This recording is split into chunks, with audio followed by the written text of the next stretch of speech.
"Dad, it's Mom." Mike smiled as he took the phone from his daughter. He had a good idea of what this conversation would be about, but it was his first chat with his wife that morning, so he was looking forward to it. He heard his wife Linda say, "Hey baby, can my sweet teddy bear oversee a dozen teenagers today? I'd like to think I can handle this. Anna and the girls have been planning this for a few weeks, so all I have to do is follow their instructions. They're 18 or 19, so it isn't like him trying to shepherd a bunch of toddlers." "Did you get the pool all set up the way she wanted it?" she asked. Yes, and the lounge chairs, the bar, and the grill. The food is prepped. I did all that while you've been gone. Next year, you get to play chaperone, huh? Don't tell me you haven't been looking forward to this. There will be a dozen teenagers in bikinis around you all afternoon. I'm willing to bet by the time I get home you'll be all ready for me. Well, don't forget one of those is our daughter, and 2 more of them are like surrogate daughters. I don't need to be around a dozen bikini-clad teenagers to be ready for you. I'm ready for you all the time, every day. I know you are, and I like that," he asked. "Did you have a good trip?" "We did. It was a good learning conference." Linda worked for a mid-sized investment firm in a Columbus, Ohio suburb. She was a senior investment advisor and had worked there for nearly 7 years. "That's great, sweetie. Have a safe trip back from Denver. Thanks. I'll see you later this afternoon. Love you, Linda." "Love you, Mike." Anna rolled her eyes at her dad, though truthfully she was happy that her parents still loved each other as much as they did. She hoped she would be as in love with her spouse after 23 years of marriage. Mike was in his own mind for a moment, too. Teddy bear. He had been lover until the kids were born. Then he was daddy until their oldest went to college. He's been her teddy bear ever since. He didn't mind it too much. She certainly liked snuggling next to him, and she told him that she loved sleeping with and next to her teddy bear. So who was he to complain?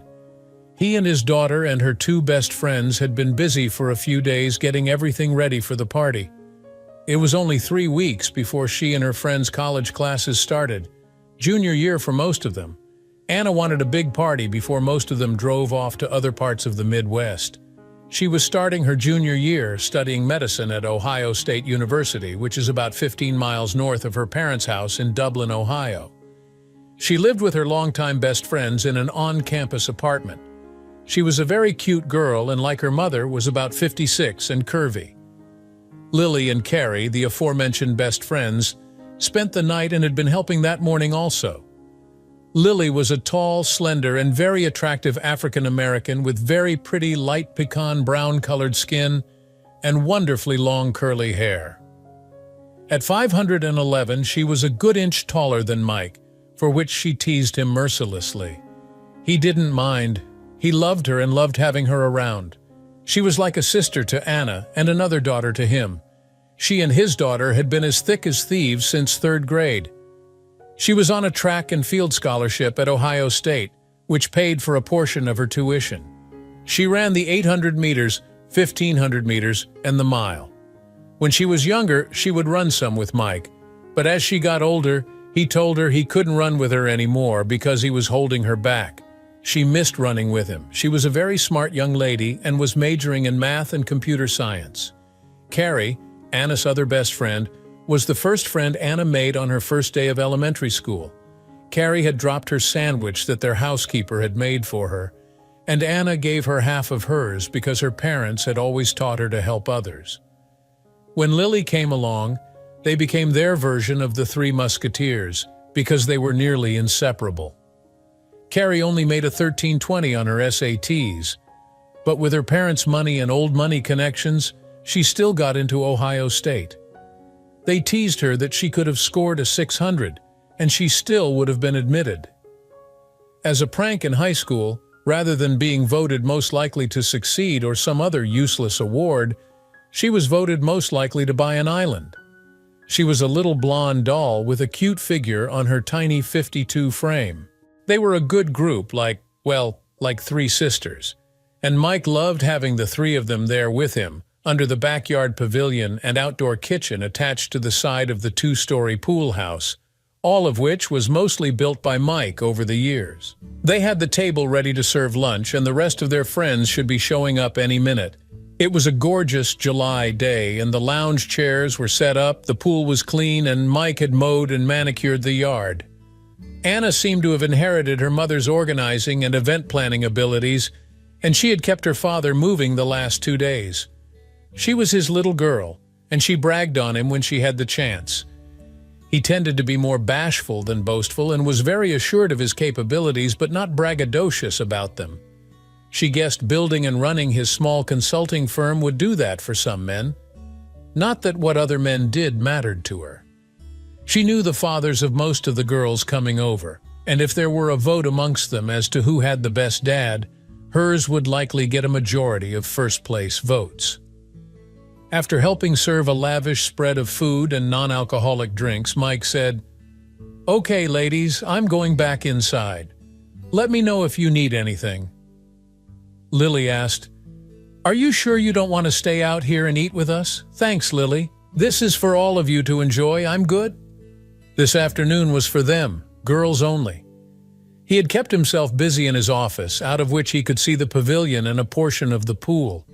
Once the girls had started taking off their cover-ups and clothes to reveal their swimsuits, he moved around to the den to watch the Indians lose another game because he didn't want to appear to be a creeper. He had been watching for about 20 minutes when he heard a commotion out by the pool. Standing to investigate, he saw a large young man grabbing Carrie's wrist and trying to pull her away from her friends, who had surrounded the two of them and were yelling for him to stop. Mike ran outside, and as he approached the group, he yelled, "Hey, jerk, let her go!" The big guy, probably around 63, saw Mike and smirked, not even bothering to slow as he dragged a resisting Carrie towards the exit. Little Carrie didn't even weigh 115 pounds, and he was probably twice her weight. As Mike got closer, the jerk pushed Lily out of the way, and as she stumbled, Mike tried to catch her, but with her tall frame she bumped into his nose hard. For a second he saw stars, but then recovered, and he ran to get between Carrie, the intruder, and the gate leading towards the driveway. "Let me go, Ryan!" yelled Carrie. "Girls, get back!" All the other girls moved away from the 3 people involved in the altercation, but they didn't go far. Some had their phones out, filming. "I said let her go, jerk!" yelled Mike. Mike stepped in close to Ryan, who decided that having 6 inches and 60 or 70 pounds on Mike meant that he didn't have to worry much about him. Since his right hand was holding Carrie's wrist, he tried to throw a left jab at Mike. That was his first mistake. Mike dodged low and, with some momentum behind him, put a solid punch into Ryan's solar plexus. A big whoosh of air rushed out of his mouth, and he hunched back, absorbing the blow and releasing Carrie. Not wasting any time, Mike put a hard knee to Ryan's nuts, which took him down to his hands and knees. "Get the hell out of my backyard, jerk!" Ryan slowly got to his feet and said, "You aren't as big as my old man said you were. I'm going to enjoy slapping you around." The big guy prepared to take another swing at Mike, but it was telegraphed so far in advance that Mike had to wait before he could respond. It was clear this guy didn't have any training, thankfully. As Mike ducked under the big roundhouse right hook, he put his right foot behind the jerk's right leg and shoved as hard as he could. Ryan was already off balance from the missed swing, and he fell backward over Mike's leg, landing with a hard thud onto his back. When Mike said, "Just leave, I don't want to have to hurt you," several of the young ladies giggled at the shorter man threatening the outmatched giant. Those giggles weren't helping as Ryan climbed to his feet. He said, "You move pretty good for a teddy bear, but my dad calls you a little teddy bear." Mike was wondering where he got his information. How did he know about that? Ryan came for him again, but now Mike was getting pissed. He knew he needed to end this before he lost his temper and total control. Ryan tried to fake a right jab, but did it poorly. When he threw a left jab, Mike dodged it. What Mike was waiting for was what came next, another right hook that seemed to start down in Cincinnati and slowly whizzed by Mike's head. As Ryan's arm went past Mike's head, he stepped in and delivered a devastating combination to the jerk's right side, where his kidney and liver are located. Mike thought that was probably the hardest he had ever hit anyone with his hands. Ryan dropped like a stone. It took a solid 45 seconds just to get to his hands and knees. Nobody was giggling anymore as he pushed himself onto his knees and prepared to stand. Mike grabbed one of the jerk's hands, bent it behind his back, and put enough pressure on his fingers to almost break them. Once on his feet, Mike marched Ryan through the still open gate and pushed him out onto the driveway. After Mike let him go, Ryan was moving like an old crippled man, holding his side. Ryan had enough fighting, but he wasn't done talking. "You may call your wife your sweetie, but my dad calls her his sweet kitty." Surprised, Mike said, "Oh, just because she tells you she's traveling doesn't mean she is. Sometimes they stay in town so she can enjoy his big tool uninterrupted for a couple of days close to home." Mike said, "You're right. If you want to keep talking smack about my wife, we can step back into the backyard. Keep yapping, jerk. Anyway, I wouldn't believe you even if you said you had proof. Now that you're embarrassed, all you have are lies. Oh, we'll see about that. I'll believe it when I see it in my hand," and Mike pointed to his hand. "Even then, you'll probably have someone fake it." Ryan just smirked at Mike. Looking around, Ryan found Carrie's Mercedes and banged the hood of her SUV hard enough with his fist to dent it. It was then that Mike finally noticed the sounds from all the other girls yelling and gesturing at the young man. He had been so focused a few moments ago that he didn't hear them. Ryan slumped into his BMW and left. When Mike turned around, he saw several young ladies making very unladylike gestures towards Ryan and several cell phones filming the activities. Mike said, "Come on, ladies, the show is over. Back inside. Also, please do not share that video with anyone yet. Let's talk about it for a few minutes first, okay?" He heard Anna say, "Daddy, your nose is bleeding." In the next instant, Lily was barking orders to everyone to make room for Mike on a chaise lounge chair under one of the umbrellas. "Anna, go get him a clean shirt. Carrie, go get him a bag of ice." She got him sitting down and began pulling his shirt off to hold against his nose. The remaining 10 girls all got a really good look at this very fit and lean man in his late 40s. They never would have expected what they just witnessed.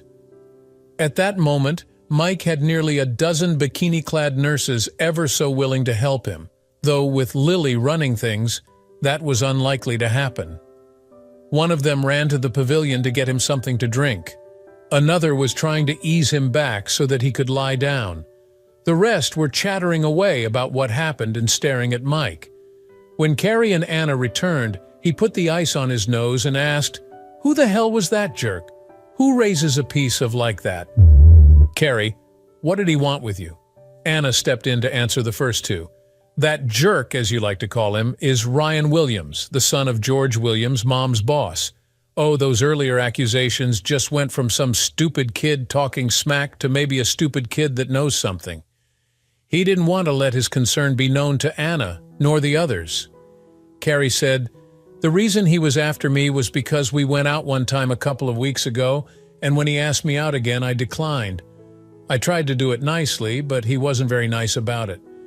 I'm sorry he came here. I'm not sure how he found me, but I'm guessing one of the crew here put today's party on social media." She looked at her friends and pleaded, "Please stop doing that." Then looking back at Mike, she asked, "Mr. Clark, how did your nose start bleeding? He never touched you." Mike said, "I think that was from when I tried to catch my other daughter, Lily. She fell into me and the side of her head hit my nose." He smiled at Lily. "I'm so sorry, Dad." Lily had called him Dad for several years. "When he pushed me, you were so close. And when you tried to catch me, we got tangled up. I didn't mean to bump your nose." Mike squeezed her hand. "Don't worry, it wasn't your fault. It doesn't feel broken, just sore." He was pleased to hear that. Worried about the videos, Mike said, "I know this is asking a lot of all of you, but please don't share a video of what happened with anyone outside of this group. No posting to social media, no emails, no texting to your friends, nothing, please." "Why, Daddy? You didn't do anything wrong. From the looks of things, you could have really hurt him if you wanted to," said a curious Anna. He replied, "In the first place, I don't want any of those smears regarding your mother being posted out there. We know they aren't true, but they still wouldn't sound good. Also, Someone with that kind of temper could try to retaliate against Carrie or me or any of us if that video were posted online or started getting around. Don't you see? He would be embarrassed and want some payback. He still might, but I'd hate for one of you to be leaving a movie theater or college class at night and have him sneak up behind you and hurt you because he was angry and stupid or drunk. Sure, he would be arrested later, but with a temper like that, he could be dangerous and do some permanent damage. Anna asked, "Are you going to call the police?" "I'm afraid so. We don't have to decide about pressing charges right now, but he assaulted Carrie and Lily and tried to assault me." A couple of girls giggled at Ryan's attempt to assault the smaller man. He also damaged the hood of Carrie's SUV, not to mention trespassing, and I'm sure other things. I'll get someone to come out and take our statements. It shouldn't take long. I'm sorry, but we need to do this. You can still lay out by the pool and have your party. He asked, "Carrie, is your wrist all right?" "Yeah, I think so. He grabbed it pretty hard, so it might bruise, but nothing else." Mike nodded. Carrie asked, "Mr. C, where did you learn how to do that?" "Ryan is a big guy and in good shape. I know he's won several fights. It's kind of boring. You sure you want to hear this?" A dozen bikini-clad ladies were nodding their heads up and down, not a bad sight to watch. Mike shrugged. "When I was in high school, I was teased occasionally about my height. Both of my parents are short too, so I knew that wasn't likely to change. I was always in good shape because I ran track in junior high and later cross-country in high school. I was pretty good too, competing in the state finals. But one night, when I was a junior, I had a date with a nice girl, and as we were leaving the movie theater, a couple of big jerks like Ryan wanted to harass us. They did for a minute, and I tried to ignore them and push my way through. Being on a date, I didn't want to start anything, so I let them push me a little. Fortunately, I had a couple of friends that were there too. They saw what was going on, joined us, and the two jerks left. We finished our date, and I went home. I was more than a little angry. I told my dad about it, and the next day, he found a martial arts studio for me near our home in Akron. He told me, "Be the best you can be, but if you ever get good, don't go looking for trouble. Defense of you and others only." I promised, and I took 2 lessons every week until I went to college at Michigan State. While in college in East Lansing, I found a studio that taught several other disciplines, including silat, a close combat style, as well as judo and jiu-jitsu. They didn't ascribe to any single style, and their focus was on self-defense. I trained there my 4 years in college. The instructor was a really old guy, about my height, and his daughter was about Anna's size in her late 30s. He led the school along with his daughter, and she was the most amazing fighter I've ever seen. Fast, fearless, and deadly. I watched her spar against big, fast guys with black belts, and it was rare they ever laid a hand on her. And when they did, they usually wished they hadn't. I knew I wanted to learn from her. So for 4 years, I took 2 to 4 lessons per week. I was pretty good for a while. He was being modest. When I married Linda, we still lived in East Lansing, but I cut back to 1 lesson per week. The entire time we've been married, she's never seen me in a match. She knows I practice in our basement gym, but that's it. "Anna, when you started college a couple of years ago, I found a local studio and began studying again. I'm not as good as I was, but I do okay." Anna said, "Daddy, I never knew." "You didn't need to, sweet pea. Do you remember when we took you and Donnie to Paris when he was in 9th grade and you were in 7th grade? She nodded. "Do you remember that night we drove out to that Moroccan restaurant in the shady-looking section of the city?" She nodded again. "I told your mother that I didn't want to go there because I thought it wasn't a safe place to go at night." Of course, she disagreed. The discussion was a little heated after a while, but I finally relented, like I usually do. It was a great restaurant. I enjoyed it. "But do you remember what happened on our way back to the car?" Anna answered. "Those 2 guys, a tall one and a short one, came up behind us and yelled at us to stop. You gave Mom the car keys and told her to take us to the car, start it, and begin honking once we were inside." "That's right. While the 3 of you got away, I was planning to stop them or slow them down. If I wasn't there right away, I knew she would call the police. Though I wondered how long it would have taken for them to show up in that part of town.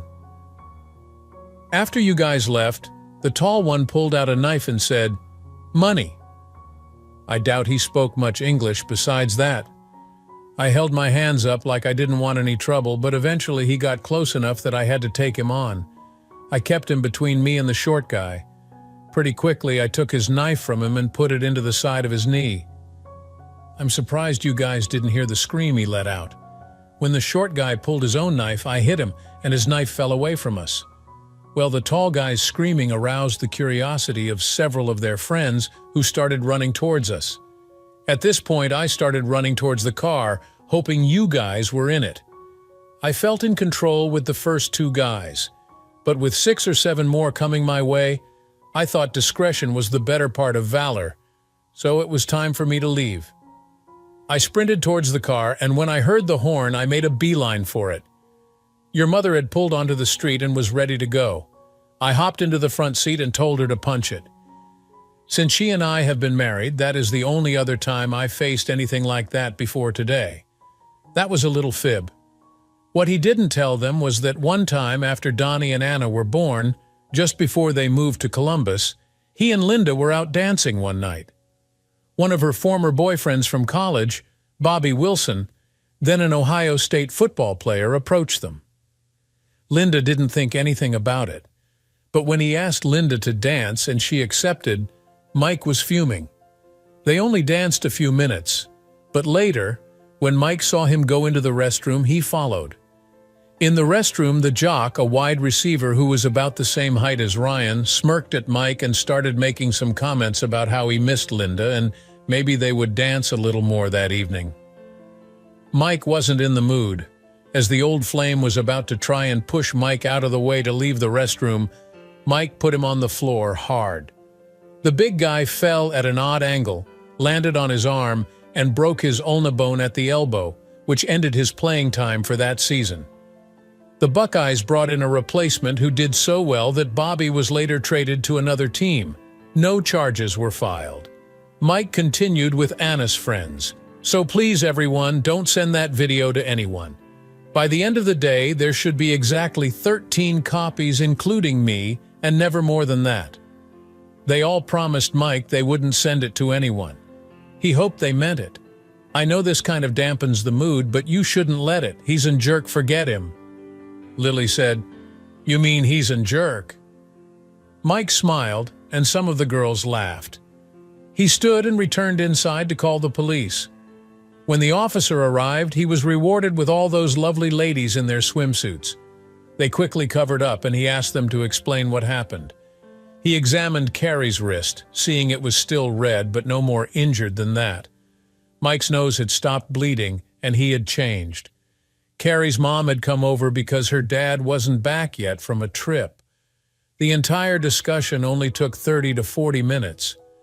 Once the police car pulled away, the party resumed. Carrie hugged her mom and watched her drive away. Also, Anna came up to Mike and asked, "Dad, would you mind if we stayed here until we go to Carrie's? We planned on going out dancing after dinner, but after this afternoon, we prefer to dance here tonight. It's your house, Anna. You know I don't mind. I love having you here." She hugged her father and returned to her friends. Mike caught the last inning of the Indians game. They were losing, of course. While watching, he received a text from Linda. "Plane was delayed. We'll be home late." He sighed. That little seed of doubt was starting to bother him, and he hated that some of Ryan's words were too close to home. He needed his wife to get home so they could talk. Mike danced with a few more of Anna's friends, or more accurately, they were dancing with him. They tried to teach him the electric slide again, but he couldn't ever quite get it right, which amused everyone, including Mike. Around 10 p.m., they needed to get to Carrie's, whose huge house had a ton of bedrooms. Mike received very nice hugs, kisses, and thank yous from all the young ladies as they left. Having had a little help, it didn't take much to clean up outside. As he was putting the last of the trash into the trash bins, he heard the garage door open. Linda was home. He walked out to help her with her bag, and she gave him a big hug and quick kiss on the lips as he approached. She said, "I missed you, baby. How was the party?" "It was interesting. I'll tell you about that in a minute. They just left to go to Carrie's for the night." "Oh, I thought they were going out dancing." He said, They decided to dance here. I'm sure you minded that. Did you turn off the lights and watch them from inside? That irritated him a bit, but he replied, no. Lily pulled me outside with her and I danced with most of them before they left. Well, I'll bet you're in quite the mood. If I weren't so wiped out from the cross-country flight and the delays, I'd be happy to take care of you. Mike wasn't really in the mood either. He said, let me get your bag inside and I'll pour you a glass of wine. I have quite the story to tell you. She was curious regarding what had happened and followed him in. Once he returned to the living room, she was sipping her wine and watched him sit across from her rather than by her. Oh, this must be serious. She snickered. Mike proceeded to describe what happened, including calling the police, but leaving out the dialogue from Ryan. She was shocked that someone could be so brazen as to just barge into their backyard and attack Sweet Carrie. Then Mike revealed the name of the assailant. His name is Ryan Williams, George's son. Shock, then disbelief crossed Linda's face. No way, I cannot believe he would do that. There must be some mistake, Mike said clearly. George forgot to teach him a few things. Then he thought to himself, like manners, respect, how to fight, and when to keep his big trap shut. Linda thought for a second. Wait a minute, Ryan's huge. You mean to tell me that you took him out of the backyard like trash? She giggled for a moment, then she giggled some more, and then she started laughing. What? She said. You're making this up, right? My husband, all 175 pounds of you, beat up that tank? He looks like he's almost twice your size. Okay, what's the joke? Mike was not as amused. She could see his disappointed expression and said, oh, come on, Mike. I'm not trying to hurt your feelings, but be realistic here. Mike stood and said, good night, Linda. Don't pout, sweetie. I don't mean that badly. How else could he take it? I'll be there as soon as I finish this glass. She was shocked when he replied, don't bother. While Linda went into the kitchen to put her glass in the sink, she called to him, but he didn't reply. When she got upstairs to their bedroom, he wasn't there. He was in a guest room. She asked, Mike, what are you doing in here? I missed you and was planning on snuggling with my teddy bear tonight. Teddy bear. Now he wondered about the origin of her using that pet name. Was it a term of endearment or derision? He could blow up over use of the term right then, but he was emotionally exhausted and wanted a fresh mind to think things through in the morning. He said, well, then I guess we'll both be disappointed. Then he closed the door and locked it. After a few minutes of knocking and pleading, she finally left and went to their bedroom, confused at the turn of events. Her husband must be losing his mind, she thought. She considered texting her daughter to find out more, but it was late, and she would see her in the morning. Besides, no way could her husband do what he said. It wasn't possible. The next morning, Mike knew she would sleep late after the long flight, and being on West Coast time for a couple of days. He wondered if she even went on a trip, which irritated him because now he was questioning everything. He snuck into their bedroom and retrieved some clothes for running and later changed for his run and ate a small breakfast. When he heard her beginning to stir, he went for a long run. 7 miles and just under 53 minutes later, he returned. When he walked in the door, Linda did not look happy. Mister, we need to talk. I don't think you gave me the whole story last night. He ignored her and went to the shower. She was following, but once in the bathroom, he locked the door behind him. She beat on the door, but he continued with his shower and shave. Once dressed and feeling refreshed, he prepared to face his wife. He went downstairs to go into his home office. She was already waiting for him. George called me this morning. I'm not sure I got the entire story last night. Ryan had blood in his pee and had to go to the emergency room yesterday. Couldn't happen to a nicer guy. She said Ryan told George that he was here just talking to Carrie when, out of nowhere, you came up behind him and hit him in the back with something. They think you bruised a kidney. George wants to file charges. Mike replied, why am I not surprised that the little jerk is lying about the incident? He's probably embarrassed that your little teddy bear threw him out, as you said, like garbage. George is very angry. Why did you do that? Why did you attack him? The reason I attacked that poor boy was because he was attacking Carrie. You know, the Carrie that we love like our own daughter and have for over a decade? The Carrie that we took with us and Anna and Lily to Spain for 2 weeks to celebrate Anna and their high school graduation? That same Carrie was being dragged out of our backyard by that unrespectful piece of shit, and I put a stop to it. Are you saying that you believe their story and not your husband? Do you believe I sucker punched him? Linda said, I'm sorry, Mike. No way could you do that face to face. Mike wanted to throw in her face. How in the hell did that stupid kid know the things he knew? Mike was furious that he had to let that slide for now because all he had was a bunch of hearsay from Ryan and not enough to accuse her of anything without her easily being able to sidestep the accusation. And if true, she would be more careful in the future. The whole situation stunk, but if the accusations were true, then they were finished. So you don't believe that I could do it face to face, man to man? No offense, honey, I love you like no one else, but he's huge, and you're in great shape, but you're no match for him. Remember Paris?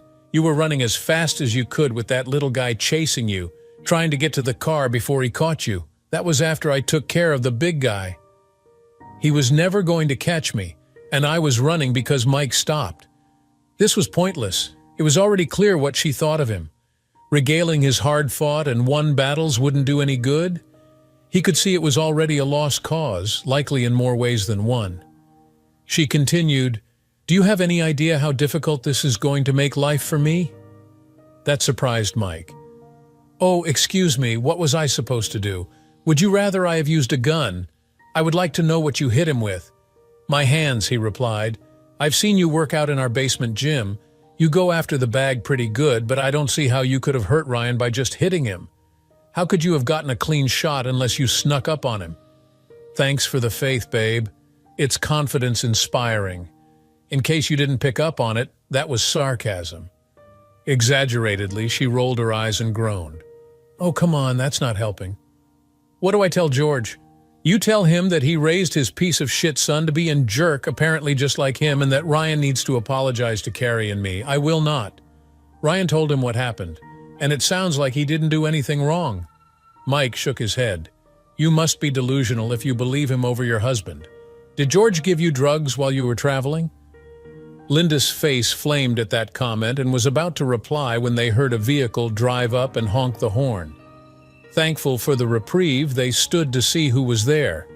It was a big Bentley, and out of the vehicle exited Anna, Lily, Carrie, and her dad, James. All three of the girls ran up and hugged Mike and then Linda. A moment later, James came up and shook his hand.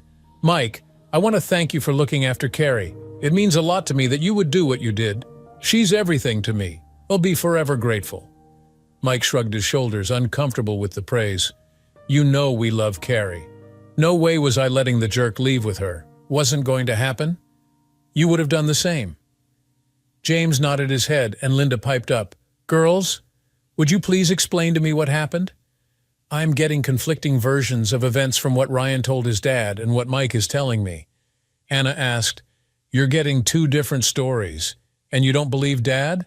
Well, not that exactly. That's not what I'm saying. I just like to hear it from someone else. It all sounds so, I don't know, preposterous. Mike shook his head and went back inside. He wouldn't be there long. While the girls described the whole scene to Linda, Mike was grabbing his laptop and an overnight bag. He was getting away before he said something that he couldn't take back. He needed time to determine what he was going to do next. When Mike walked back outside, James, Carrie, and Lily were gone, and Linda was stunned. How could her husband have done that? Seeing the shock on his wife's face told him how far he had fallen. When combined with her focus on how all this affected her and her work, not him, his daughter, or Carrie, it spoke volumes. Mike asked, So what are we going to do about that jerk? Someone needs to teach him some manners. Linda scoffed. And you think you're going to be the one to do it? Mike couldn't believe it. She just heard 3 people corroborate his story, and she still didn't think he was capable of handling that jerk. She must think her husband is some kind of coward. She said, "Has probably pretty pissed." Mike smirked, thinking how Ryan was probably still pissing some blood. What she said next killed him. "I don't think you'd be so lucky next time." The look on Mike's face told her she had gone too far. She meant it and was just trying to protect her husband from getting hurt. How could he take on such a big, strong young man directly? She watched as his face morphed from one of complete shock to being filled with fury. "When did you lose all respect for me as a man, Linda? What? You didn't used to treat me this way. You used to have some faith in me. I see that's gone now. You're being ridiculous. My feelings for you haven't changed. I'm proud of you and everything we've done together. Well, call me skeptical. Did you know that I have CEOs and people from several Fortune 500 companies in my contacts app? These people call me and my company when they need help. That's how I make our living. My company may not make as much as yours, but my people and I get a hell of a lot of respect within our industry. Apparently a lot more respect than I get at home. These last couple of days have been very educational when it comes to what you think of me. What does that mean? Not for you to worry about. I've made a decision. If that piece of shit, either one of them, him or his father, isn't here tomorrow at 6 p.m. to apologize to me and Carrie, then James and I will call the police and press charges. He needs to pay for the hood of her SUV also. You can't be serious. I still have to work with George. Well, maybe you can convince him that he should teach his son some manners and that he should respect others. Clearly he hasn't learned that from his dad. But I'm sure you know that by now, since you have to spend so much time around him. Mike, this could hurt my job. Well, Linda, look at what this is doing to us. But it doesn't appear that you see it that way. Tomorrow, 6 p.m., or James and I are calling the police. I'm going out for a while. No, you aren't.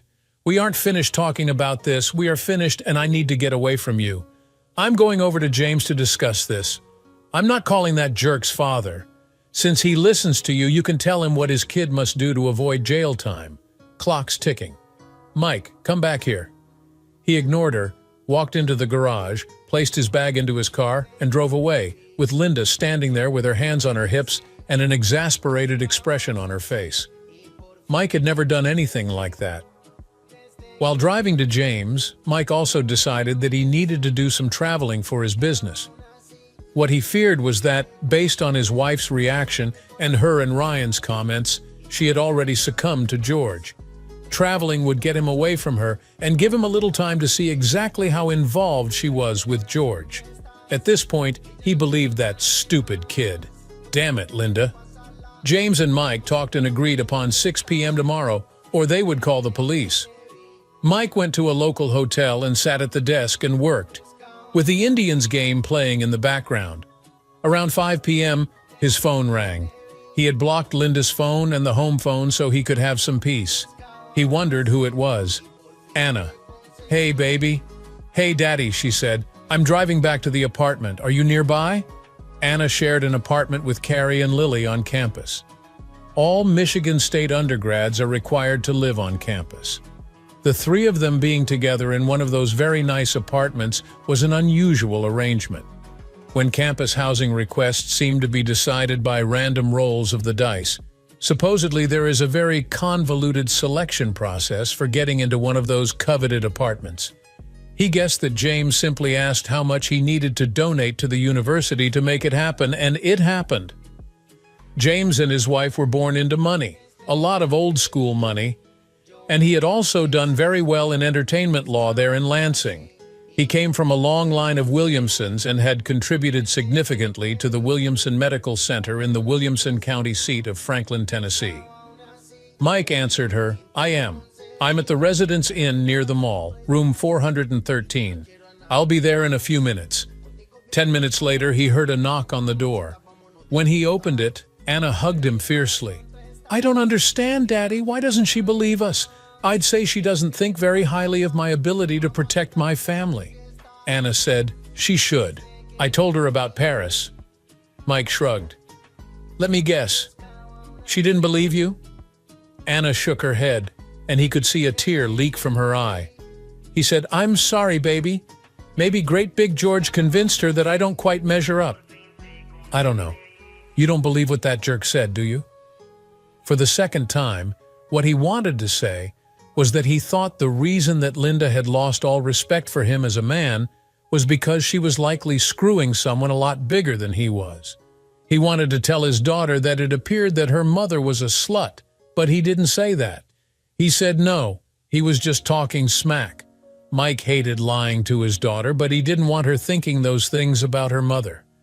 It may turn out that they are true, and while things didn't look good, it was just speculation for the moment. "Don't worry, sweetie. Everything is going to be fine, you'll see."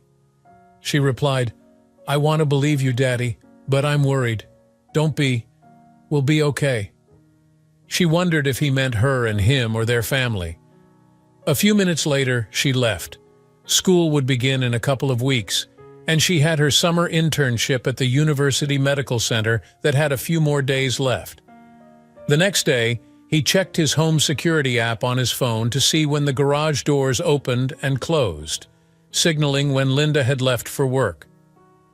The good thing about running your own small consulting company was that when you weren't traveling, you could work from your home office.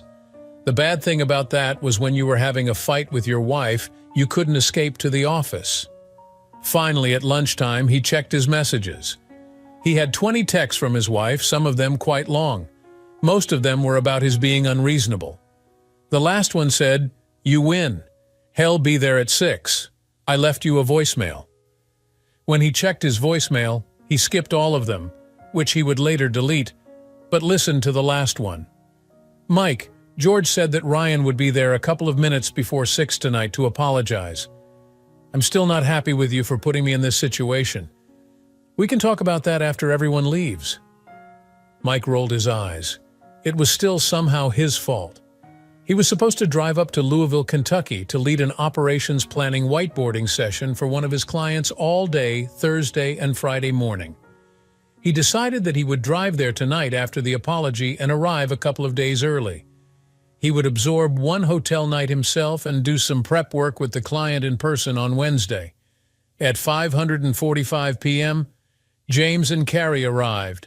She gave Mike a big hug, and James shook his hand and said, "Well, this should be interesting. Are you and Linda okay? It sounded like this is putting you in a bad spot. Nothing to worry about, we will be. She's trying to wrap her head around her little husband beating up great big Ryan." James said, "I'll admit that I'm a little surprised too, not so much that you did it, but how convincingly you did it. I guess I shouldn't have been. You've always seemed very prepared in everything you do. Thanks, James. Hopefully Linda will remember that as well. If you don't mind, we'll wait out here because I don't want that piece of shit in my house. I wouldn't either." A couple of minutes before 6 p.m., a 2002 BMW pulled into their driveway. When Ryan got out, he was not wearing a happy face. Linda still hadn't arrived. He approached the three of them standing there and said, "Carrie, I'm sorry about Saturday. I was out of line. I miss you and wanted us to go out again. I took your rejection poorly. I know we won't be going out anymore, but I hope I haven't destroyed our friendship. I'm sorry." He seemed somewhat contrite, but cynically, Mike thought he was probably just looking for a way to get into her pants one day. Carrie said, "I don't know if we'll ever be friends again, Ryan, but I'll try to be polite and at least friendly. That's the best I can do right now. I understand." Ryan turned to James. "Mr. Williamson, I'm sorry about what I did to Carrie and her SUV. Just send us the bill and we'll take care of it." The words, "I'm sorry," may have come out of his mouth, but he didn't seem very sorry. James just nodded. When Ryan looked at Mike, the contriteness was gone. "Mr. Clark, I apologize for interrupting the party and barging onto your property. I shouldn't have done that." "Okay, Ryan, thank you. I think we're done here." Before Ryan turned to walk back to his car, he had a smirk on his face that they all could see. When he reached the car door, he looked at Mike and mouthed the word, "Kitty." Mike opened his hand and pointed to it like he did Saturday, meaning he'd believe him when he saw the evidence. Ryan grinned and got in his car. James said, "Well, his apology to Carrie seemed sincere, but ours, not so much. What did he say to you before he drove off?" Mike shook his head. "Nothing important. We had a discussion as he was leaving the other day. He was bringing it up to try and provoke me again.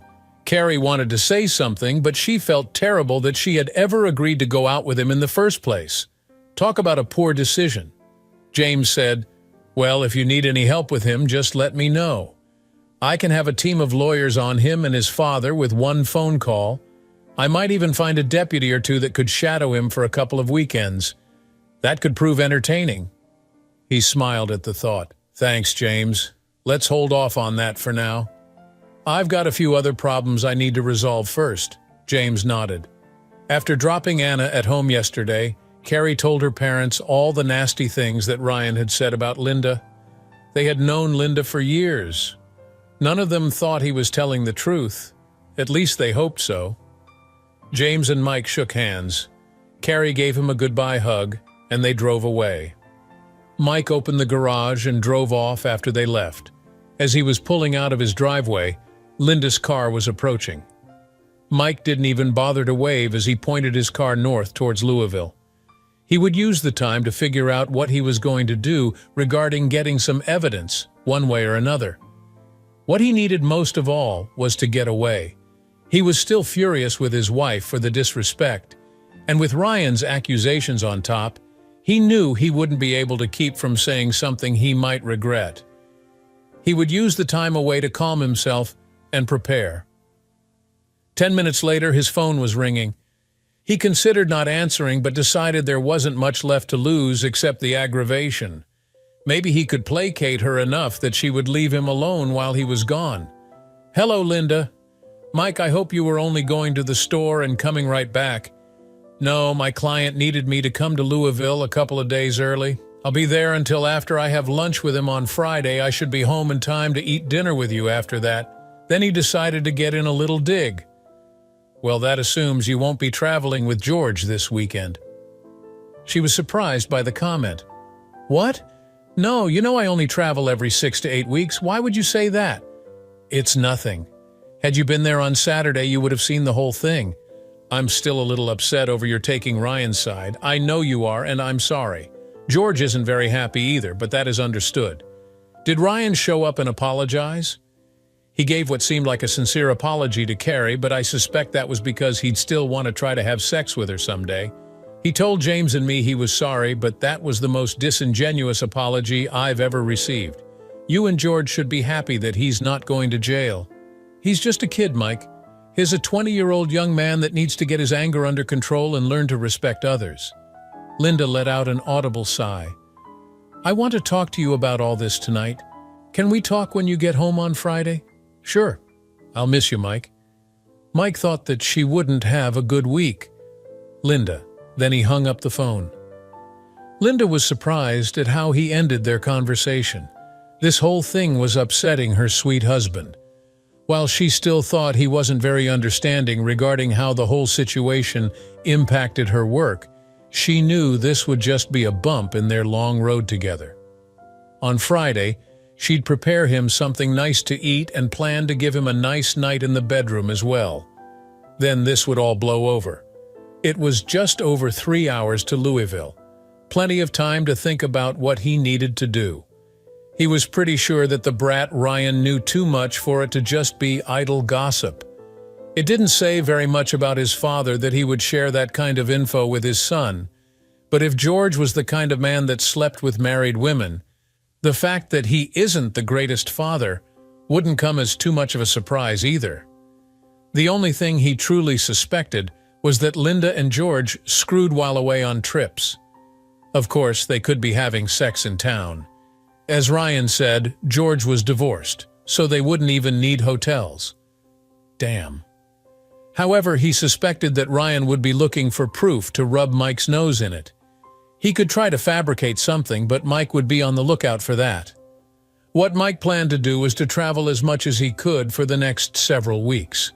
If she was a cheater and he was out of town, then the two of them might get careless and do it at their house. George seemed like just enough of a jerk to want to try that, and Linda seemed beholden enough to George that she might allow it. Or maybe Mike should just hire a PI and have them followed. Sigh. He couldn't believe it had come to this. But Linda's disrespect of him was unexpected. How? Wondered how long he had been blinded by his love for his wife. As soon as he checked into his hotel, he went to Amazon, opened a new account, and ordered several different hidden Wi-Fi cameras and planned to place them in his house. They would be delivered on Thursday to his hotel. Hopefully, they would never record anything, but he wasn't liking the odds on that. It was a long week for everyone. Anna called her dad a couple of times, and he told her he was fine. Donnie even called once to check on him, and Mike told him the same thing. Everything was okay. Linda left texts and voice messages telling him that she loved him and missed him. They were conveniently left during the times when Mike was with his clients. He was glad of that because he didn't want to talk to Linda.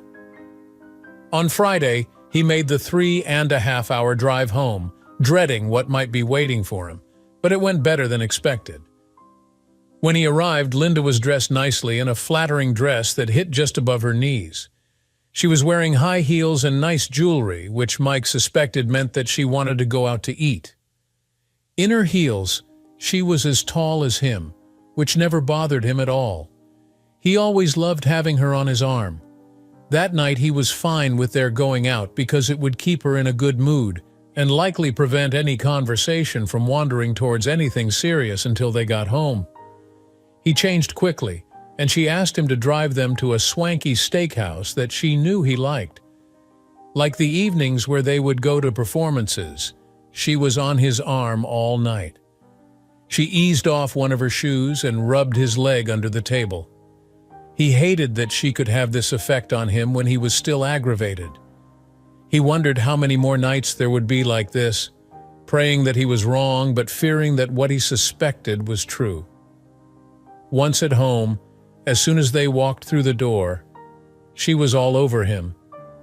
They didn't make it past the family room before she had removed her dress and thong and was working on his zipper. Standing there in her garters and heels had the desired effect on Mike, and Linda didn't mind one bit when he pulled her up, spun her around, and screwed her while she was bent over the couch. She pulled him up the stairs towards the bedroom and did it again. That was wonderful. I needed that. I love you, Mike. He hugged his wife and replied, I love you too, Linda. She missed the verb tense. After she had lain on him for a few more minutes, she went to the restroom to prepare for bed. Upon returning to the bedroom, she spooned back into her husband, pulled his arm around herself, and blissfully went to sleep, believing all was right with the world. The following morning found Linda already awake and drawing circles on her husband's chest.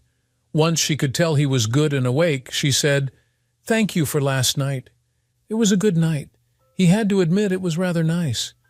"My pleasure, sweetie." The word sweetie caused him to remember what Ryan had said. Linda said, "I do need to tell you something, but I hope you won't get too upset. I need to go to Memphis to meet with one of our university clients on Thursday. They want a complete review of their portfolio. I should be back on Friday." "Oh? How did this happen? Don't these get scheduled a little further out in advance?" She replied, "Normally they do, but a competitor has been talking to them and they are one of my top clients, so George wants me to go talk some sense into them." "Oh, so you're going alone this time?" "I am. They've been with me a long time, so it should be okay." He was quietly thinking for a minute. She asked him, "Are you okay?" He said, "Yeah. I'm in a similar situation. I have to travel next weekend and all the following week. General Dynamics VP of Supply Chain over their Gulfstream division wants me to attend a supply chain IT conference with him in Orlando. Then I'll be with him at their Savannah factory the rest of the week." She sat up at that revelation, causing herself to become uncovered, which looked amazing as her breasts were still jiggling once she was sitting. Not caring much about anything else anymore, Mike reacted by pulling her to him so he could begin to kiss. Mike had always loved her figure because she still was and always had been very curvy with full breasts and butt to match. Linda wanted to know more about what was an unusual trip for him. Slow morning sex, followed by a good shower, had been rare for them over the last several years, and they both enjoyed it immensely. She hated that they didn't do it more often, but she knew that was partially her fault. Mike hated feeling like it was all about to come to a painful end. Sitting over breakfast, she didn't want to ask, but she did anyway. "Mike, we didn't talk about last weekend. Are we okay? I hope you know how much I love you. We need to find a way past this because I have long-term plans for you and for us." He smiled at her and squeezed her hand. "I'd like that too, Linda," though he didn't think it was going to happen. He had to give her credit. She tried all weekend and early the following week to love him, not only with sex, but in as many ways as she had in many, many years. He did his best to reciprocate, but he honestly felt like the end was quickly coming. Over the weekend, he installed a small GPS tracker on her car to map out where she went. He took all the Amazon shipments that had been hiding in the trunk of his car and put them into place. He replaced smoke detectors, books on bookshelves, and wall receptacles with devices containing hidden Wi-Fi cameras and microphones. He added a couple of outdoor cameras to his security system. His house was now completely covered for video and sound, and rather than feeling prepared, he felt terrible. On Thursday morning, Linda kissed him goodbye and he asked, "Will you drive your car to Memphis or grab a rental? I'll take mine. Don't worry, the company will reimburse the mileage and I'll be safe driving my car." "Okay, be careful." "I will, baby. Love you." "Love you too." It didn't take long to get confirmation of what he feared. A few hours later, when she should have been either at their Brentwood office or on I-40 driving to Memphis, the GPS on her car was showing it at George's house. His marriage was officially over. Mike needed to burn off some steam, so he went to his dojo to spar with whoever was there and then work out. He wanted to stay sharp because if he ever got the chance, he'd make George pay physically. So much for self-defense only. "Thanks again, Linda." Linda did him the courtesy of texting him later in the day, saying she had made it safely to Memphis. The GPS still showed her car at George's house. He prepared for his fake trip to Orlando and decided he would call tomorrow to find a PI to tail his wife. He didn't need to bother. Early Friday morning, an email was delivered to his business email address with the subject for the kitty bear. In the message, it said, "I found your email on your website. I've been working on my dad and he told me that before long I'll be screwing her too." Included was a link to a cloud account that included hours and hours of video from several cameras in George's home. It seemed to be recently set up and was recording the events live as they happened. He watched the first recorded stream and saw Linda and George walking into the house. George began undressing her in the family room, and like Mike the previous Friday night, George had Linda bent over his couch, screwing her. Mike had seen enough. He drove up to the airport, parked his car in long-term parking, and called his wife. When he was sent to voicemail, as expected, he left a message saying, "I'm at the airport and leaving now. I'll text you while I'm gone." With the background noise from the airport, it would sound like he was flying out soon. He didn't fly anywhere. He went to the airport Marriott to hang out and watch some of the evidence he now had on his wife. Stupid kid. Mike didn't really need nor want to see them having sex. That one time over the back of the couch was enough. Actually, simply seeing her car at George's house overnight was enough. He was curious regarding what they would say, though. It was so crushing. Even not watching the video, he had to suffer through the moaning and groaning and slapping and slurping. But eventually, he heard several key pieces of information. First, "George, I know today and tomorrow are because you're pissed, but it's not like you have to try and reclaim me. I know that. Why would I need to reclaim what is already mine? I'm still pissed off about Ryan having to apologize. You need to learn how to better control your little husband. I've been withholding myself from him like you asked me to," she lied. "Asked? I don't ask you to do anything. You do what I tell you to do if you want all the benefits that come with me." She was getting tired of this overbearing and owning behavior. She was fairly certain that George was close to his expiration date if she wanted to keep her marriage intact, which she did. "I know that. I like being with you, but I love Mike. He's a good father and a good husband. I'm not giving him up either. He and I are going to ride off into the sunset together. If you love him so much, why are you screwing me?" She smiled at him. "You know why. You miss being with a big man, I know. It's okay, baby. No, it's not your big tool, though I'm not complaining. He's a fine lover, it's just that. I don't know, sometimes I like being with someone who I can still look up to when I'm wearing my heels. I like wearing a man's t-shirt that hangs below my butt. I like putting my hand on your biceps and feeling something large, not just lean. When you and I walk down a street, I never have to worry about someone coming up and picking a fight with you. After working with you all these years, I was reminded that I miss that from time to time. Don't worry, my sweet. You keep taking care of me, and I'll keep taking care of you. Although if you can't keep him in line, I may have to have a conversation with him. I'm still pissed at him for sucker punching Ryan." She said, "You will not. If you attempt to harm so much as a hair on his head, you'll regret it. You will not hurt my husband. Do you hear me?" This surprised George and Mike. George said, "Fine, fine. If he means that much to you, I won't hurt the little man. But don't you forget who you belong to." That statement irritated her because she didn't belong to anyone, but if she did, it was to her husband. Also, get him under control. I don't want him sneaking up on me and hitting me in the back. That wouldn't end well for him. She said, "I told you that the girls told me he didn't do that. I don't know how, but he supposedly beat him fair and square." George laughed. "I'm sure they just corroborated their stories. No way could that little kitty beat Ryan. No way. He's not a kitty. But if he is, here's my kitty bear. You let me handle him." George laughed. "As long as I get to handle you, I'll live with that for now." She wondered what he meant by "for now." She didn't have to wait long. The second interesting exchange was after he left the message from the airport. Based on George's attitude, Mike expected what came after. Linda said, "Well, he's gone for a week?" George's smile was not pretty. "Outstanding. Now we can take a few more days off and screw some more."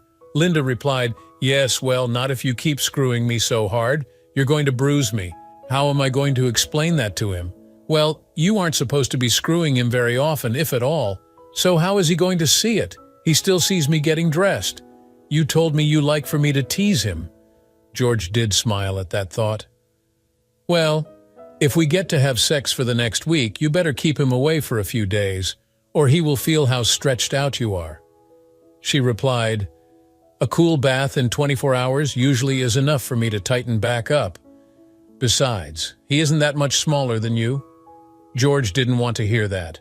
Taking command, he said, "Here's what we'll do. We'll be gentle like you want me to be, but not here in my house or while we travel. I'll screw you the way I want. If we are in your house, I'll be sweet like your cute little husband. You said he wouldn't be back until next Friday night." This worried Linda. She and George had never had sex in her house before. "I'm not so sure that's a good idea. Remember what I said yesterday? You do what I say, and everything will work out fine. If it worries you that much, I won't sleep at your home. We'll just have a few long lunches there. That will seem perfectly innocent." Linda hesitated a few minutes, but with Mike in Orlando and then Savannah, she should be okay. She would just call him for a few minutes each morning and each night to check up on him. Okay, only long lunches. This just reconfirmed to her that she needed to get away from George, and soon. But how? George's evil smile reappeared because he was thinking that once he was inside the house, she would have a hard time getting him out. George wasn't very worried about Mike showing up early. He could handle angry husbands, especially one the size of Mike. Mike made copies of all the videos that were in the cloud folder. Once they left George's house, he would delete the server files, which meant that unless Ryan was saving them elsewhere, Mike should have the only copies. Mike had several calls he needed to make. Being a Friday afternoon, he hoped people were still working. His first call was to James. "Hey James, it's Mike. Got a sec?" "Sure, buddy. I have a few. What's up?" "Remember the conversation we were having at my house when Ryan showed up to apologize?" "I do." Mike said, "It seems that what Ryan was bragging about is true. Linda has been having an affair. I don't know how long it has been going on, but I know it's been a while." "Oh man, I'm so sorry. I take it this isn't a social call?" "I'm afraid not. I need a favor." "I need a very good divorce lawyer, quickly." James replied, "Don't worry, I know just the woman. She can be mean and vicious or just get it over with, whichever you prefer. Let me give her your info and she'll make time for you today." "That sounds good. Also, please tell Miriam not to mention this to anyone. I know you don't keep secrets from her, so I need this kept quiet until I give Linda the papers, probably next week." "Sure, Mike. I'm sorry for both of you. We've always liked you and Linda." "Thanks, James. I'm sorry too. I owe you." "No, you don't. We've been friends for a long time and our daughters have been for even longer. This is just me helping a friend. When this is all said and done, you can buy me a beer or two if you want. I think I might enjoy that. Consider it done." James put family lawyer Charla Steele in touch with Mike, and she began to prepare divorce papers that evening. He could see Linda's car had returned to their home. Just before Mike was planning on going to sleep, his phone rang. It was Linda. "Hey Mike, how's Orlando? Hot and humid with a chance of rain, which is pretty normal for late August. How's Memphis?" "You mean Nashville. I got back this afternoon. It's lonely without you. I wish we could have another Friday night like last Friday night." "Yeah, I'd like that too." Mike would love to go back to a month or so ago when he thought his wife was faithful and have a night like last Friday, but there was no going back. They talked a few more minutes, and she professed her love for him. "Love you, Mike. Love you too, Linda." When he disconnected the call, he was terribly sad. But the more he thought about it, the angrier he became. The next day, Saturday, he went back to the airport and rented a car. He needed to get to a dojo and practice some. He couldn't use his car or go to his normal one for fear that someone there might know his wife or daughter and spill the beans on his being in town. He made a few calls and found one near the area, away from their home and her work, that would let him come. He spent Saturday and Sunday sparring and working in their gym. They were good workouts and he felt pretty good about his current level of ability. He would text Linda and she would text back. He could see her car at their home, and the cameras showed that she was there alone on Saturday, but apparently Anna visited her on Sunday. That made him sad. He was about to lose his family. He didn't anticipate losing the kids, but with the upcoming divorce, their family unit would be no more. After a few minutes, his sadness changed to determination. He thought, "Oh well, I guess you have to deal with what life gives you," which is what he was planning to do. On Monday morning, Mike received an unexpected phone call from James. "Mike, I needed to give you a quick call. Linda called Miriam last night. She asked her if we would float her resume to our investment advisors because she felt it was time for a change. Miriam said she would look into it. What do you think?" "I realize this doesn't excuse the affair, but maybe she is trying to get away from the jerk." Mike thought a minute. He thought about his family, what he planned to do, and how his life was likely to play out. While she would never be his wife again, it would probably cause fewer problems with the children if she could get away from George. "Yeah, go ahead. The damage has already been done, but I think that might make life easier on everyone." James replied, "I understand." By Monday afternoon, Charla had the divorce papers prepared, and Mike wondered if the liaison at his house would happen soon. Linda called him that night saying she missed him and loved him. He tried to return the affection. Donnie called him too, and they had a good chat. He suspected that Anna had some idea of what was going on, regardless of his protestations. But Donnie, unless Anna told him, and she probably had, he was going to be blindsided by all of this. "Damn you, Linda," he thought. Mike didn't sleep well that night. Mike worked from the hotel on Tuesday morning and around lunchtime was alerted by the GPS on Linda's car leaving her office and going towards their home. They could ride together, but that might seem risky, so he suspected they would take their respective cars. His home security cameras alerted him to 2 cars pulling into his driveway. He made preparations to drive home.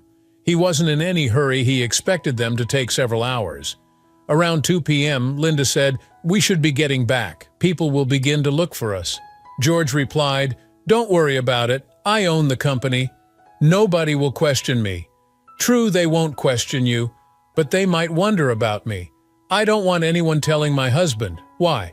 You don't think he would divorce you, do you?" Yet another confirmation that George had no real interest in her beyond sex. "I don't know. I know he wouldn't want to. He might get by a one-time mistake, but if he knew how long, I don't think he would forgive me. You've kept him in the dark for 3 years. I think you can manage." "Yes, well maybe I can if we only see each other once a month or so, like we used to. The last few weeks have been dangerous. I'd like to keep it so that nobody but us knows, which is why at least I should get back to the office." George smiled, thinking about Ryan knowing and maybe participating sometime soon. Linda was a good employee, but not irreplaceable. Her future with the firm could be tied to how she behaves going forward, he thought. He had her in a good place.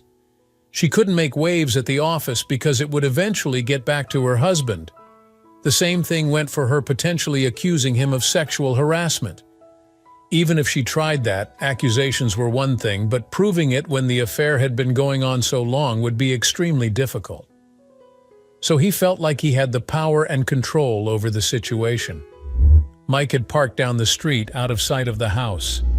He had been there for an hour, listening to their screwing and conversation from the Wi-Fi cameras that were streaming all movement and noise to the cloud.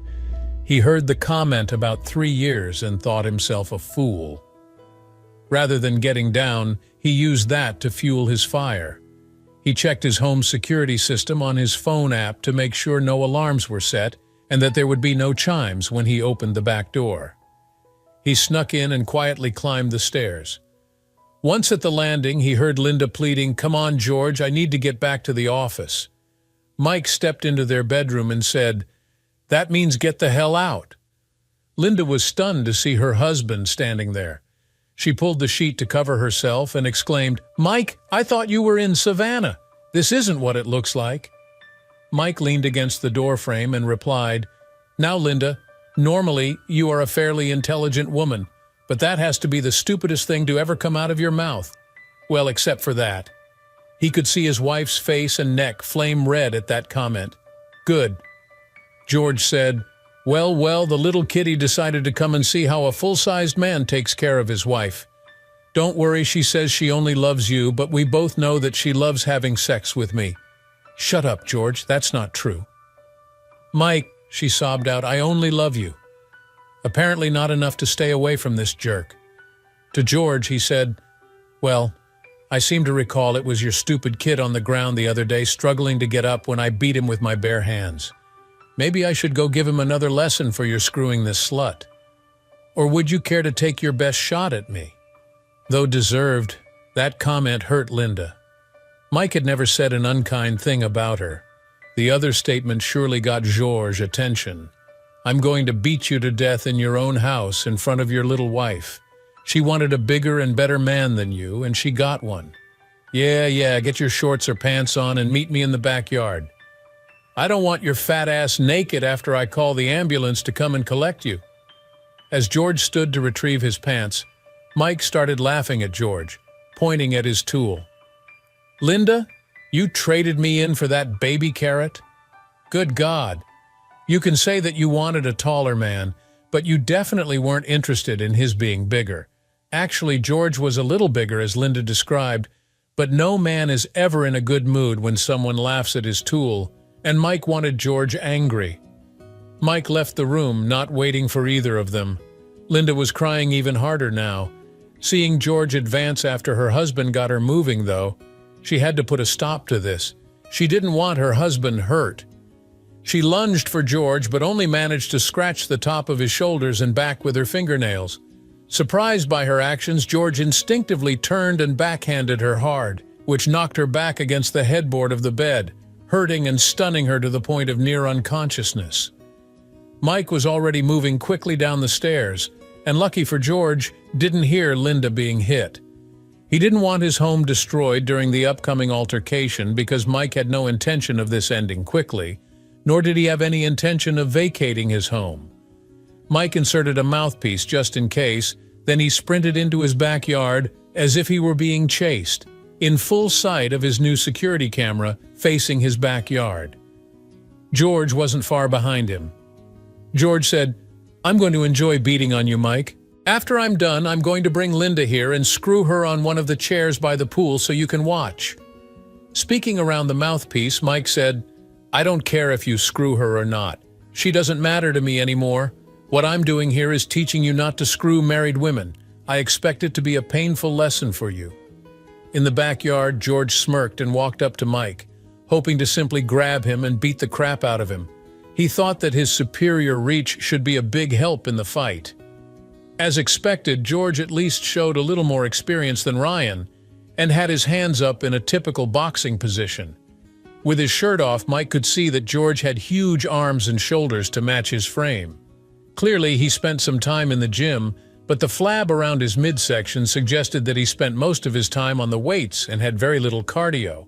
Well, except for screwing Linda. That would give the advantage to Mike in a longer fight, and also suggested that his midsection could be soft. For the security system's recording, Mike had his hands up, as if he didn't want to fight. When he heard George, he wanted to make sure it looked like it was self-defense. He only planned to release the video if George tried to make up a story or file charges. Hopefully, nobody would ever see the video. George rushed at Mike, throwing several jabs and trying to grab him. Mike easily stepped backward, avoiding them. George paused for a moment, and with Mike's hands up, George appeared to again be the aggressor. Mike was just waiting for his moment. George would rush, throwing punches, and Mike would move out of the way or parry the punches with his arms. From the camera, Mike still looked as if he was trying to stay away from this much larger attacker. As long as he was careful, Mike could do this all day, but he could already see George breathing hard after a few minutes of this dance. George's big right-handed haymaker came as expected. It looked just like Ryan's, though from a stronger opponent. Just like he did against Ryan, Mike hit George hard in his right kidney. While George did bend over in pain, he didn't go down. That was no problem for Mike since George wasn't recovering quickly. Mike jumped up and, when he descended, delivered a vicious elbow down into the kidney area with a loud thunk. Mike was hoping that the 12th rib was fully floating now after that strike. George went down this time onto his hands and knees. He wasn't trying hard to get up because he couldn't. His side was on fire. How did that little guy hit him so hard? Mike stood waiting for George to stand. With this being recorded, he needed George to continue to look like the aggressor, but that was becoming harder to do. Eventually, George stood and put his hands up like he planned to box again, but Mike could tell that he wasn't moving well now. Mike was enjoying George throwing punches. With his rib hurting, the jabs weren't very hard, they almost looked more for show. Mike knew each punch thrown had to be excruciating, especially for someone not used to being hit or in pain. With George moving more slowly, Mike could now return jabs. But each jab was purposefully to the side that was hit earlier or to the kidney area on the opposite side. With each blow, the gasps turned to anguish on George's face. George realized he wasn't going to win this fight. He hoped he could get close enough to the smaller man to rush him, grab him, and take him down to the ground because he realized he simply wasn't fast enough to hit the speedy guy. Also, his side was killing him, and he was starting to have a hard time breathing.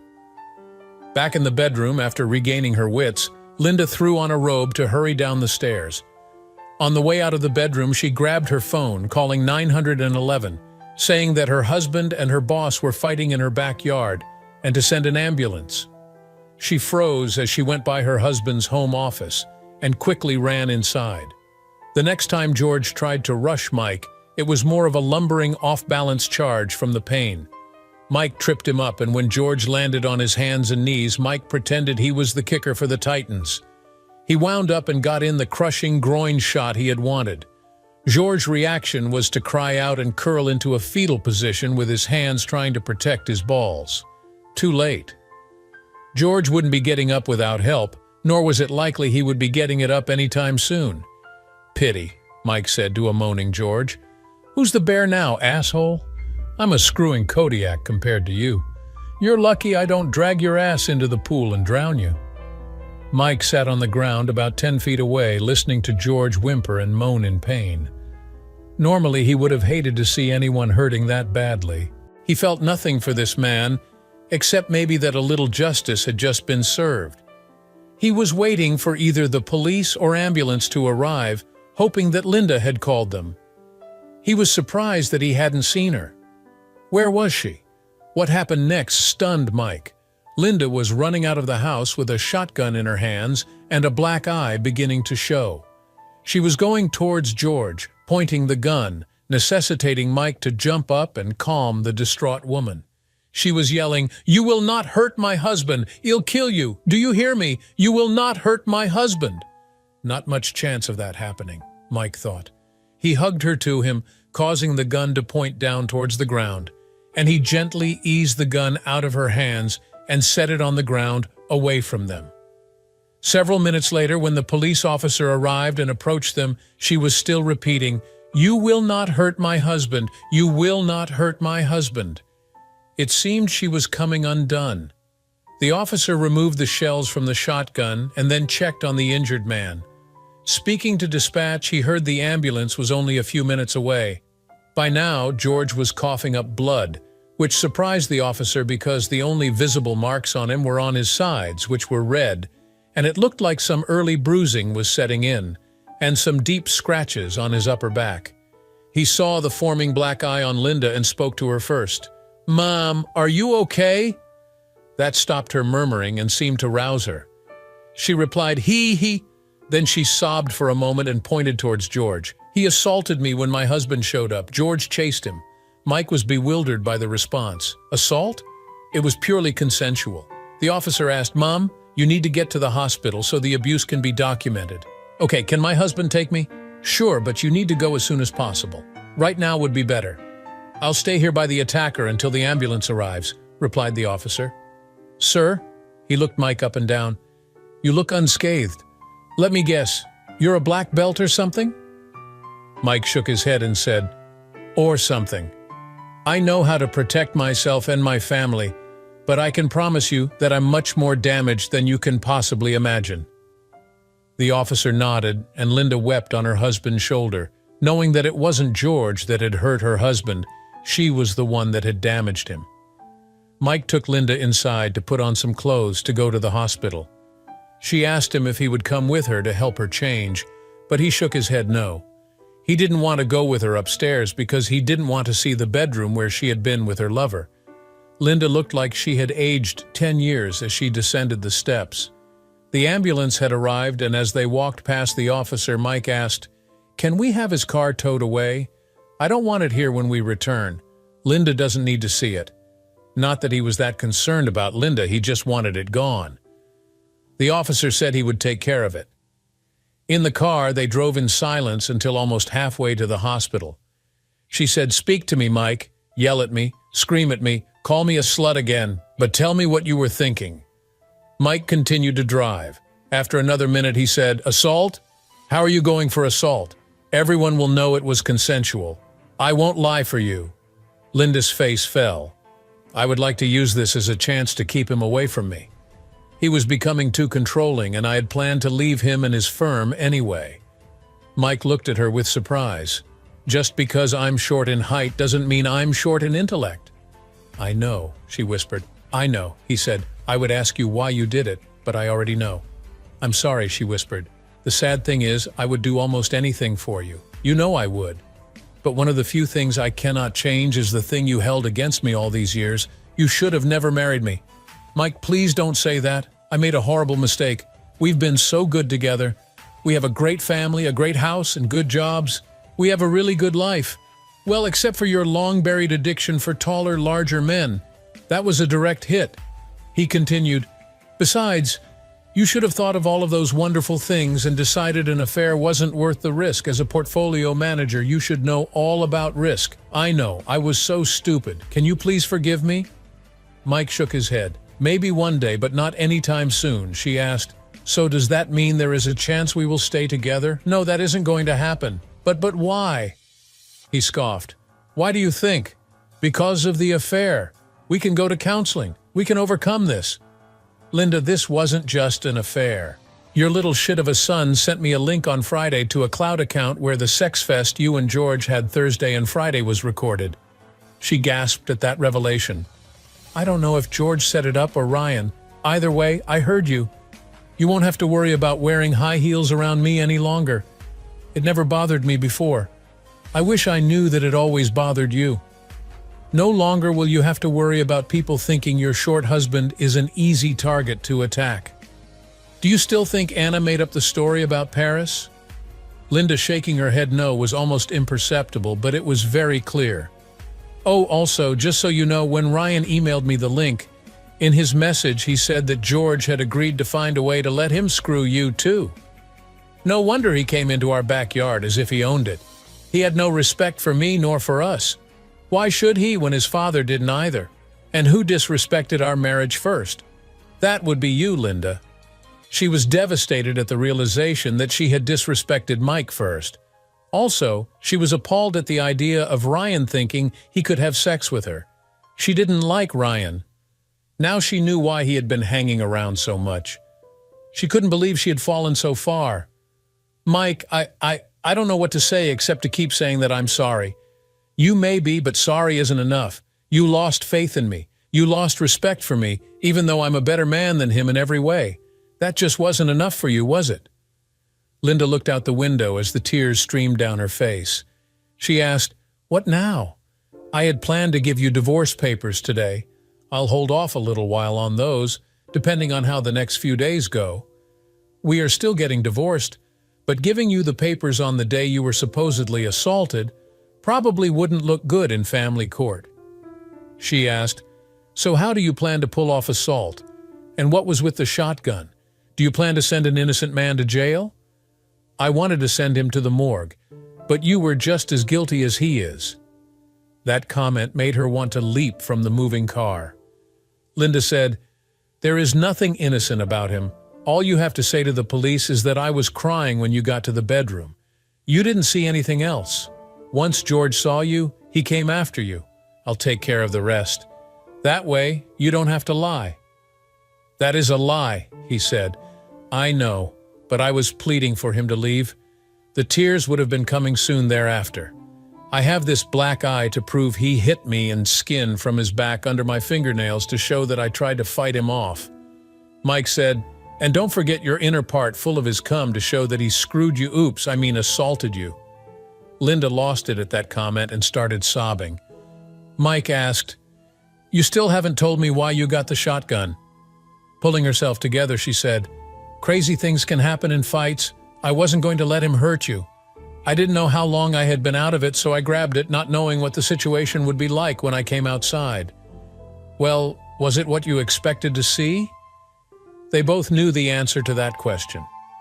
Mike did appreciate her desire to protect him from harm, but she should have felt that way 3 years ago and not started an affair. A few minutes later, while still in the car, Mike called James. "James, it's Mike. Linda and I are on the way to the hospital. We are both okay, but we need a good attorney, and we need him or her fast. I'll give you the details as soon as I can, probably later today." "Oh man, sorry to hear that. I'll make a few calls." "Are you going to Williamson Medical Center?" "We are." "Okay, good. I'm glad you're keeping it in the family.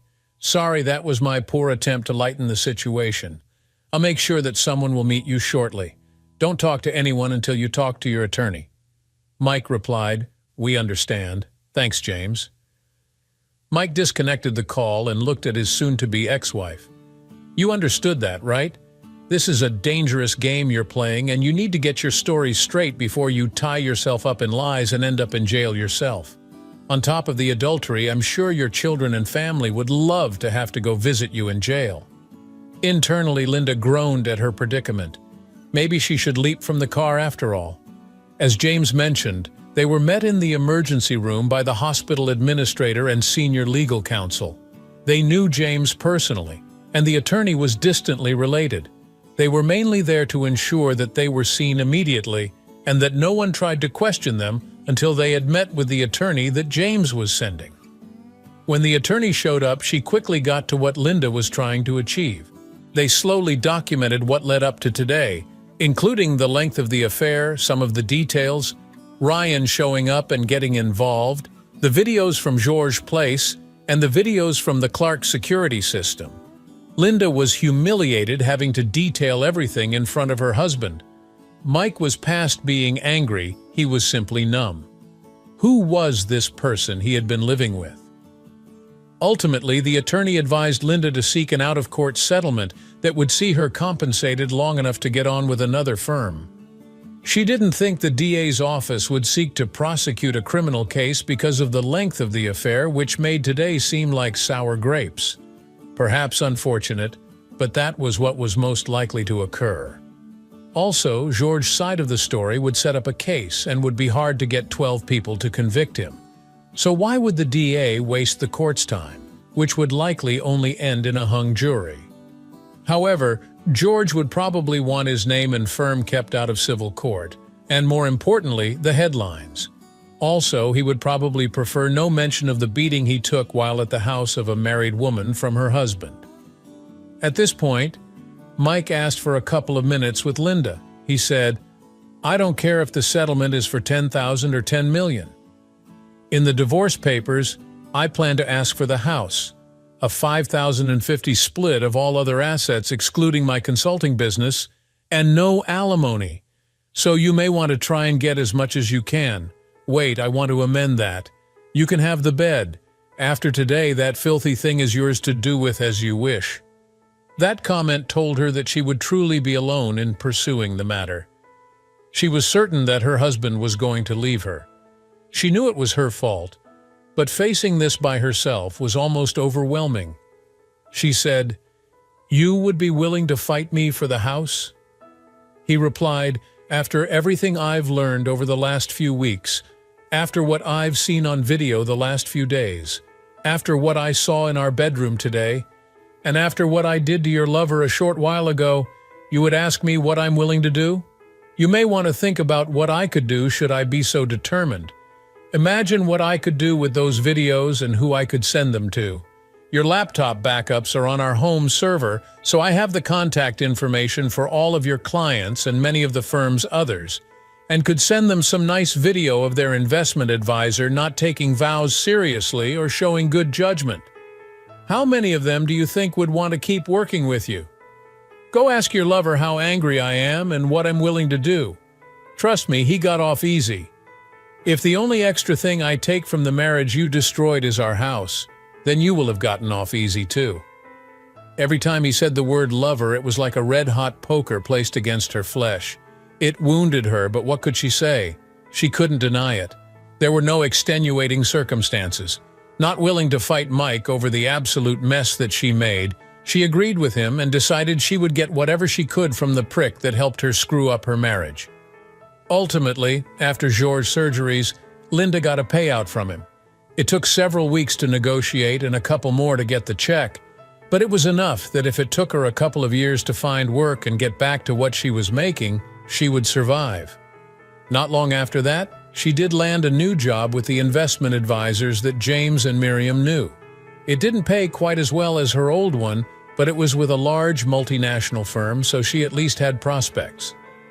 She found a condo near her new job and set up house 3 bedrooms so the kids could come and stay some.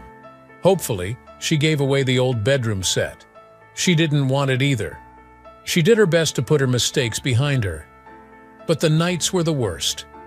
She vacillated between feeling numbness and heart-wrenching despair. Several times she called Mike and cried before hanging up. She didn't actually say anything. She would probably need to see a shrink and hopefully receive a lot of sympathy or hugs from the kids and a few of her siblings that lived nearby. One of the things that helped her with her new company was that she poached some of her old clients from George, which was pretty easy because they liked her and were ready to leave George's firm because someone tipped a reporter to seek and file a Freedom of Information Act request looking into a police report involving George at the house of a married woman. It seems the officer wrote a rather detailed description of the incident, including the attacked but avenged husband, the abused victim claiming assault, and brandishing a shotgun to ensure that her husband was not hurt. The sensational story started in the papers and eventually made it onto the local evening news. Once out of the hospital, George's only answer to questions was, "It is a private matter." No comment. As for George, he had multiple surgeries that ended up saving the damaged kidney, stabilizing the rib, and restoring partial functionality to a testicle. There was hope that he would one day achieve an erection, but he may need another surgery, and it would likely be painful. For Mike, it had been the longest few weeks of his life. He tried to stay on the road as much as possible. The next several months and into the Thanksgiving holiday were painful as well. He felt physically ill the day that Linda moved out. The breakup of their family unit was worse than when his grandparents died. Anna was at least partially prepared with what Ryan said. He had planted that seed of doubt which grew into the truth. She hated what her mom did, hated it. How could anyone hurt her father like that? Even with her dad being the innocent party, She knew this was going to hurt him for a while. Her mom would be okay. Anna figured she would find some way to justify her actions, or maybe this would kick some sense into her. She would look after her mom also, and try to forgive her. She knew that it would take a long time for their relationship to recover. Anna had prepped Donnie so that he wasn't completely caught off guard. He was livid with his mother. Being in his last semester at Georgia Tech meant it was much easier to stay out of the whole mess and duck his mother's phone calls if he wanted to. The whole situation sucked and didn't help the kids with their studies. Even though he got the house in the divorce, with the kids being gone, Mike wondered if he should just sell it. Then the three sisters stepped in to try and cheer him up. They decided to visit more often, planning family dinners and weekend trips to help him adjust to his new reality. Mike appreciated their efforts, but the pain of betrayal was still raw. He knew it would take time to heal, but he was determined to move forward and rebuild his life without Linda. The end of the year brought a mix of emotions. The holiday season was tough, but the support of his family and friends made it bearable. Mike focused on his work, taking on new clients and projects to keep his mind occupied. He also started going to therapy, which helped him process his feelings and begin to heal. As the new year approached, Mike found himself looking forward to a fresh start. He was determined to put the past behind him and build a new life for himself. He knew it wouldn't be easy, but he was ready to face the challenges ahead. Thanks for watching. What do you think Mike should do next? Let us know in the comments below. Don't forget to like, share, and subscribe for more incredible stories. See you next time.